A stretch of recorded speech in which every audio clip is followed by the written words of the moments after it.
Sian Lim, may tampo nga ba kay Kim Chiu dahil sa love scenes nito kasama si Paolo Avellino sa Linlang? Isa sa mga pangunahing issue na nagbigay apoy sa mga usap-usapan ukol sa tampo ay ang love scenes ni Kim Chiu at Paolo Avellino sa seryeng Linlang.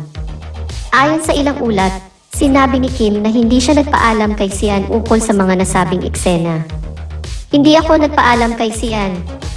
Walang ganun. Siya rin naman may mga ginagawa rin na hindi niya kailangang ipagpaalam sa akin, ang pahayag ni Kim ukol dito. Ipinapakita nito na maaaring may mga aspeto ng kanilang trabaho sa showbiz na hindi nila ipinaunawa sa isa't isa.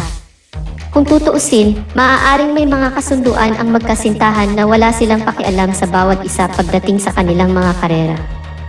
Matagal na silang nasa industriya at nauunawaan nila ang mga hamon at pangangailangan ng kanilang mga trabaho.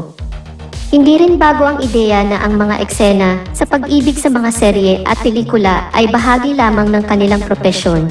Matatandaan nga na solo na dumalo si Kim Chiu sa Kapamilya Ball. Ang nasabing ball ay isa sa mga inaasam-asam na okasyon ng mga artista sa Pilipinas at dito ay kaugalian na nagdadalhin ng kanilang mga kasintahan o espesyal na mga panauhin ang mga artista. Subalit sa nakaraang Kapamilya Ball, nakapagtataka ang pagkakalabas ni Kim Chiu na walang kasamang partner at maging ang motorbike ride ni Sian Lim sa India ay naging usap-usapan. Maaaring ito ay senyales ng hindi pagkakaunawaan o tampo sa pagitan ng magkasintahan. Kilala nga ang magkasintahan na karaniwang nagbahagi ng mga larawan o update mula sa kanilang muling pagtatagpo sa social media.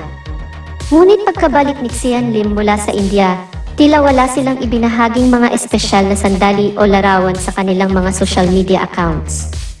Ito ay kaiba sa kanilang karaniwang practice na ibahagi ang kanilang mga date at mga masayang sandali.